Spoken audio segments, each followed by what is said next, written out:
నమస్తే. ప్రస్తుతం మనతో పాటు Congress party SC corporation chairman Nagari Preetham గారు ఉన్నారు. సో మాట్లాడదాం. ఏదైతే పరిగి నియోజకవర్గ ఇన్ఛార్జిగా ఇచ్చారు, చేవెళ్ళ పార్లమెంటు ఇన్ఛార్జిగా వేం నరేందర్ రెడ్డి ఉన్నారు. వేం నరేందర్ రెడ్డి గారు ప్రభుత్వ సలహాదారులు, ముఖ్యమంత్రి రేవంత్ రెడ్డి గారికి అత్యంత సన్నిహితులు. సో మరి ఈ పార్లమెంటు చేవెళ్ళ పార్లమెంట్ సెగ్మెంట్లో కాంగ్రెస్ వర్సెస్ బీజేపీ నడుస్తున్నది. కొండా విశ్వేశ్వరరెడ్డి వర్సెస్ రంజిత్ రెడ్డి మధ్య మాటల యుద్ధం కనిపిస్తున్నది. ఓవైపు గుడ్ల ముక్కున్నటోడు అంటూ కూడా కామెంట్ చేస్తున్నారు కొండా విశ్వేశ్వరరెడ్డి. సో ప్రధానంగా కొన్ని సర్వేలు చర్చల్లో కూడా ఈ చేవెళ్ళ మీద ప్రధానంగా వినిపిస్తున్నది. చేవెళ్ళలో 2 ఎస్సీ రిజర్వ్ కాన్స్టిట్యూన్సీలు ఉన్నాయి, చేవెళ్ళ కావచ్చు, వికారాబాద్ కావచ్చు.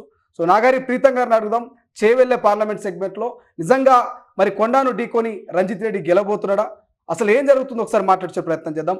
ప్రీతం గారు నమస్తే. నమస్తే. సో మొదటగా మీకు పరిగి నియోజకవర్గ ఇన్ఛార్జికి ఇచ్చారు, రంజిత్ రెడ్డిని గెలిపించే బాధ్యతలు మీకు ఇచ్చారు కాబట్టి అసలు ఎట్లుంది అక్కడ? ఓటర్స్ అంతా ఏమంటున్నారు? ఓటర్స్ ఏమంటున్నారు? అది కొండా విశ్వేశ్వరరెడ్డి కాదు, అనకొండ విశ్వేశ్వరరెడ్డి అంటున్నారు. ఎందుకనంటే అపోలో ఆసుపత్రులకు ఆయన యాజమాన్యంలో చాలా కీలకం. మరి అపోలో ఆసుపత్రి కట్టింది ప్రభుత్వ భూమిలో. అందులో పేదలకు ఉచితంగా వైద్యం చేయమని కానీ, పేదలకు కొంచెం చూసుకోమని కానీ అంత పెద్ద బిల్డింగ్లు కట్టుకున్నారు. అదే చేవెళ్ళ పార్లమెంట్లో నుంచి ఏ ఒక్కరికన్నా కానీ 100 రూపాయలన్నా కన్సెషన్ చేసిన ఘనత ఈ కొండా విశ్వేశ్వరరెడ్డికి ఉందా అంటే అది లేదు. పెద్ద అనకొండ అంటే ప్రజలు అందులోకి అడ్మిట్ అయితే రక్తం పీల్చుకొని వాళ్ళ కిడ్నీలు అమ్ముకొని పూర్తి స్థాయిగా దొంగదారుల 4,500 కోట్లు సంపాదించుకొని ఈరోజు ఎలక్షన్ అఫిడవిట్లో మొత్తం తెలంగాణ రాష్ట్రంలో 17 మంది ఎంపీ అభ్యర్థులు ఉంటే 17 మందిలో అత్యంత కుబేరుడు ఎవరన్నా ఉన్నారంటే అనకొండ విశ్వేశ్వరరెడ్డి. ఆయన ఓటమి ఖాయం. ఆయన ఓడగొట్టడం 100% నేను బాధ్యత తీసుకున్నా. ఆయన ఓడగొట్టి చూపిస్తాం. కానీ గతంలో కొండా విశ్వేశ్వరరెడ్డి కూడా కాంగ్రెస్ నుంచి పోయిన వ్యక్తే. మరి ఆయనకేమన్నా సపోర్టెడ్గా ఏమైనా చేస్తుర్రా రంజిత్ రెడ్డిని ఓటమి చేయడానికి? ఇప్పుడు నేనేమంటున్నా, కొండా విశ్వేశ్వరరెడ్డి అనే వ్యక్తి కేవలము ఎన్నికలు వస్తే కనిపించే వ్యక్తి. దాని తర్వాత ఆయన ఇన్స్టాగ్రామ్ పేజ్ తీసి చూడండి మీరు ఒకసారి. చూస్తే వివిధ దేశాలలో బోటింగ్లలో, క్లబ్బులలో, వీటిలలోనే పార్కులలో కనిపించుకున్న ఇన్స్టాగ్రామ్ వీడియోలు ఉంటాయి. నాయకుడు అంటే ప్రజల మధ్యలో ఉండాలి. నాయకుడు అంటే విదేశాలలో ఎప్పుడు పడితే అప్పుడు తిరుక్కుంటా కేవలం ఎన్నికలు వచ్చినప్పుడు వచ్చి కామెంట్లు చేసి పోయేటోడు కాదు. ఈ రోజు మా నాయకుడు రంజిత్ రెడ్డిని పట్టుకొని ఎన్నో మాటలు అంటున్నాడు. కోడిగుడ్ల రంజిత్ రెడ్డి అంటున్నాడు. కోడిగుడ్ల రంజిత్ రెడ్డి అంటే కోడిగుడ్లు దేనికి మంచిది? పౌష్టికాహారానికి మంచిది. కోడిగుడ్లు తినమని ప్రభుత్వం కూడా చెప్తుంది. కానీ ఈ అనకొండ ఏదైతే ఉందో ఈ కోడిగుడ్లను మొత్తం ఒకటేసారి మింగేద్దామని మా రంజిత్ ఓడగొడదామని చూస్తుంది. కానీ అది అయ్యే పరిస్థితి కాదు.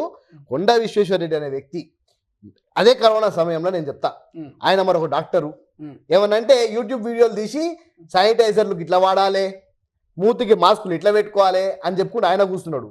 మరి మా రంజిత్ రెడ్డి ఊర్లకు టీవీలు పంపించి ఆన్లైన్ క్లాసెస్ చెప్పించి ఎవరికన్నా ఏం కావాలి? ఈరోజు ఓటేసేటోనికి విద్య కావాలి, వైద్యం కావాలి.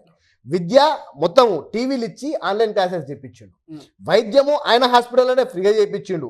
అందరికీ బ్లడ్ టెస్ట్లు తీసుకున్నాడు, శాంపుల్ తీసుకొని ₹1 తీసుకోకుండా అందరికి ఇచ్చిండు. ఇది ప్రజలకు అడిగితే తెలుస్తుంది. నేను పరిగిల గడపకు పోతున్నా, ప్రతి ఒక్క ఇంటికి ఏదో విధంగా రంజిత్ రెడ్డి గారు టచ్ అయి ఉన్నారు. కొండా విశ్వేశ్వరరెడ్డి ప్రతి ఒక్క గడపకు ఏదో విధంగా అనకొండగా వాళ్ళకు శాపమై గుదిబండగా ఆయన తయారై ఉన్నాడు. కొండాకి గుండె లేదు. కేవలము ఆ గుండె మొత్తం కొండగా మారి కనీసం కనికరం లేకుండా పేద ప్రజల్ని పిండి పీడించే వ్యక్తి ఆయన.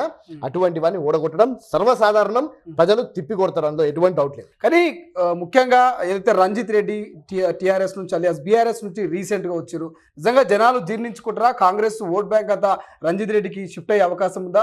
మీ అభ్యర్థి గడ్డ మీద పడే అవకాశం ఉందా? ఇప్పుడు మా అభ్యర్థి గంజాయి మొక్కల మధ్యలో ఓ మల్లెపువ్వు మొక్క ఉండే. ఇప్పుడు ఆ మల్లెపువ్వు మొక్కను తీసుకొచ్చి మా మల్లెపూల వనంలో జాయిన్ చేసుకున్నాము. ఇటువంటి నాయకులు చాలా అరుదుగా మనకి ఎక్కడ దొరకరు. ఎందుకంటే ఎవరు కానీ ఆ మనసుంటేనే ఎవరన్నా చేస్తారు. కరోనా సమయంలో నిజంగా కూడా రంజిత్ రెడ్డి గారు చేసిన సేవలు ఆషామాషి సేవలు కాదవి. వాస్తవానికి కూడా ఎంత పెద్ద స్థాయిలో ఉన్న నాయకుడు కూడా అంత సేవలు చేయరు. ఎవరి కోసం అండి టీవీలు పంచాల్సిన అవసరం ఏంది? ప్రతి ఒక్క ఊరికి టీవీ పంచాడు, ప్రతి ఒక్క ఇంటికి ఏదో విధంగా సహాయపడ్డాడు, ప్రతి ఒక్కరికి ఆయనకు తోచినంత ఆర్థిక సహాయం చేసిండు. ఈ రోజు ఆయన ఎంతుంటే ప్రజలను మేము గమనిస్తున్నాము. ఆయనని తన ఇంట్లో ఒక అన్నగా, ఒక తమ్మునిగా, ఒక ఇంట్లో సొంత కొడుకుగా ఆయనని భావించి ఆయన గెలిపించే ప్రయత్నం చేస్తున్నారు. చేవెళ్ళ గడ్డ కాంగ్రెస్ అడ్డా. ఎట్టి పరిస్థితులలో ఈ చేవెళ్ళలో 7 లక్షల మంది ముస్లిమ్స్ ఉన్నారు. ఈ 7 లక్షల మంది ముస్లిమ్స్కి రిజర్వేషన్ తీస్తా అన్న బీజేపీకి ఓటేస్తారా? లేకపోతే హిందూ, ముస్లిం, సిక్, ఇసాయి అందరూ ఒకటిగా ఉంచి రాజ్యాంగాన్ని మార్చకుండా పెట్టే వాళ్ళకు మాకు ఓటేస్తారా అనే దాని మీద మనుధర్మానికి మరియు రాజ్యాంగానికి జరిగే ఎన్నికలు ఇది. రంజిత్ రెడ్డికి, కొండా విశ్వేశ్వరరెడ్డికి జరిగే ఎన్నిక కాదు. తప్పకుండా రాజ్యాంగం గెలుస్తుంది, బాబాసాహెబ్ అంబేద్కర్ గెలుస్తాడని చెప్పి మాత్రం నేను చెప్తున్నాను. కానీ ప్రధానంగా అటు బీఆర్ఎస్ పార్టీ నాయకులు, మాజీ మంత్రి కేటీఆర్ కావచ్చు, హరీష్ రావు కావచ్చు, కొంతమంది కామెంట్ చేస్తున్నారు కాంగ్రెస్ బీజేపీ రెండు ఒకటే. సో బీజేపీ నాయకుల గెలుపు కోసము కొంతమంది డమ్మీ క్యాండిడేట్లను పెట్టినట్టు. అందులో మరి రంజిత్ రెడ్డి ఏమైనా డమ్మీ క్యాండిడేట్ అనుకోవచ్చా? ఇప్పుడు చాలా క్లారిటీగా ఏంటంటే ఎవరు ఎవరితో కుమ్మక్కయ్యారు అనేది చాలా క్లారిటీగా ఇక్కడ అర్థమవుతుంది. కవిత జైల్లో రోజు ప్రాధేయపడుతూ ఏమయ్యా ఏం చేస్తున్నావు, ఏమన్నా ఏం చేస్తున్నావు అని చెప్పి ఏడ్చుకుంటూ ఫోన్లు చేస్తుంటే మోదీ కాళ్ళ దగ్గర మోకళ్ళు వీళ్ళు. అందుకే మీకు చేవెళ్ళ గడ్డలో టిఆర్ఎస్ అసలు పోటీలోనే లేదు. ఏ సర్వే అన్నా చూసుకోండి, టిఆర్ఎస్ అక్కడ పూర్తిగా బీజేపీకి బెండ్ అయిపోయింది. కొండా విశ్వేశ్వరరెడ్డిని గెలిపించడానికి టిఆర్ఎస్ నాయకులే తహతహలాడుతున్నారు. కానీ వాస్తవానికి టిఆర్ఎస్ పార్టీకి అక్కడ ఎటువంటి ఛాన్స్ లేదు. టిఆర్ఎస్ పార్టీ పూర్తిగా బీజేపీకి సపోర్ట్ చేస్తుంది, గెలిపించే ప్రయత్నం చేస్తుంది. డబుల్ ఇంజన్ సర్కార్ అంటే కొండా ప్లస్ టిఆర్ఎస్ ఇప్పుడు కలిసి అక్కడ చేస్తున్నారు. కానీ రంజిత్ రెడ్డి గారు తక్కువ 2 లక్షల నుంచి 3 లక్షల మెజార్టీతో గెలవబోతున్నాడు. ఓకే, కానీ కాంగ్రెస్ కు ముఖ్యంగా ఎంపీ ఎన్నికల్లో ఎందుకు ఓటేయాలంటే ఏం చెప్తారు మీ అభ్యర్థి కానీ మీరు కానీ? ఇప్పుడు 10 సంవత్సరాలలో ఎందుకు ఓటేయాలి అని అంటే 2014లో మరి నల్లధనాన్ని సింగపూర్ నుంచి తీసుకొచ్చి, స్విస్ బ్యాంకుల నుంచి తీసుకొచ్చి పూర్తి స్థాయిగా ప్రతి ఒక్కరికి 15 లక్షలు ఇస్తున్నారు. 15 రూపాయలు కదా, 15 పైసలు ఇవ్వాలి. 1000 రూపాయల నోట్ల రద్దుతో పూర్తి స్థాయిగా దేశంలో నల్లధనాన్నే మొత్తం రద్దు చేస్తామని చెప్పారు. 2000 నోట్లు తెచ్చిండ్రు, ఆదాయాన్ని అంబాదాన్ని కట్టబెట్టిండ్రు. ఈ విధంగా చూసుకుంటే ప్రతి ఒక్క చోట మాకు ఇచ్చిన వాగ్దానాలు మేము అడిగిన ఏది కానీ ఇప్పుడు ఆ 4 లేన్ రోడ్ ఏదైతే ఉందో అప్ప జంక్షన్ నుంచి వికారాబాద్ దాకా 4 లేన్ రోడ్ ఉందో అది కూడా రంజిత్ రెడ్డి గారు ఎంపీగా ఉన్నప్పుడు తను శాంక్షన్ చేయించిన రోడ్డు, దాన్ని కూడా ఈ భూసేకరణ అని చెప్పి అడ్డుకొని ఇంతవరకు ఆ పనులు కానివ్వలేదు. ఈసారి రంజిత్ రెడ్డి గెలిస్తే తప్పకుండా ఆ చేవెళ్ళ అభివృద్ధే కాదు, పూర్తి స్థాయిగా ఆ ప్రాంతం ఏదైతే ఉందో ఆ ప్రాంతం మొత్తంగా అభివృద్ధి అవుతుంది. అది అందరూ ఈరోజు ప్రజలు గమనిస్తున్నారు. ఎందుకు ఓటేయాలి కాంగ్రెస్ పార్టీకి అనేది మనం ఆలోచిస్తే కాశ్మీర్ నుంచి కన్యాకుమారి దాకా రాహుల్ గాంధీ గారు మంచు టెండర్లో మంచు కొండల్లో తిరుక్కుంటూ భారత్ జోడో యాత్ర చేసి ఈరోజు పేద ప్రజల అన్ని కష్టాలు తెలుసుకున్నాడు. తప్పకుండా మేము ప్రభుత్వంలోకి వస్తే ప్రభుత్వ రంగ సంస్థలు ఏవైతే అమ్మినరో వాటినన్నింటినీ కూడా పునరుద్ధరించే ప్రయత్నం చేస్తాము.